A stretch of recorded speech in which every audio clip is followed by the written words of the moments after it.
How you present to your audience and your stage presence are all a part of your delivery. Remember to watch your language and talk to your audience. Don't read to them. A presentation is not the same as an essay. If you read out your presentation as if it were an essay, your audience will probably understand very little and will lose concentration and interest very quickly. Keep your language simple. The aim is to communicate, not to show off your vocabulary. In other words, use layman's terms. Don't use jargon and acronyms that certain audience members may not understand.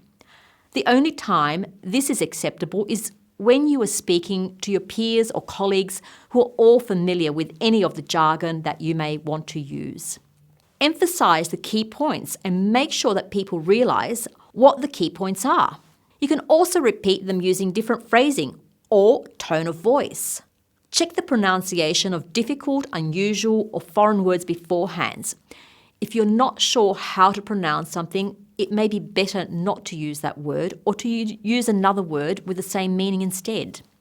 And never use words that you don't understand because you may end up using them in the wrong context.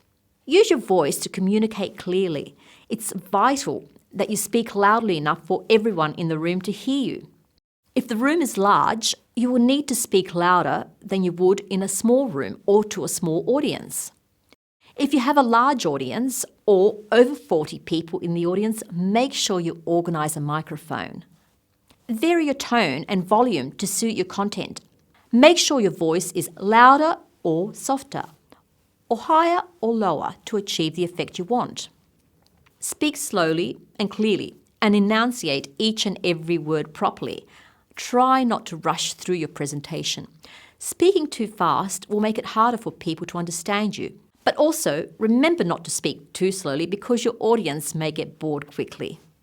Keywords are important. Speak them out slower and louder than you would with other words. This way you place more emphasis on them. Vary your vocal quality. If you always use the same volume and pitch, for example, all loud or all soft, or just simply monotone, your audience will more than likely switch off. When you begin a new point, use a higher pitch and volume. Try to avoid ums, ahs and likes and the use of too many connectors such as and or therefore. Use pauses instead. Don't ever be afraid of short periods of silence. Pausing is useful as it gives you a chance to gather your thoughts and your audience a chance to think and absorb what you've just told them.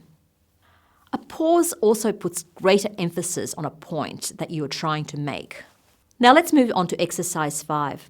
Make a list of some of the things on the list that you may have a problem with when speaking, or some of the bad habits that you may have gotten into, and try to get others to pull you up on those when you speak or talk.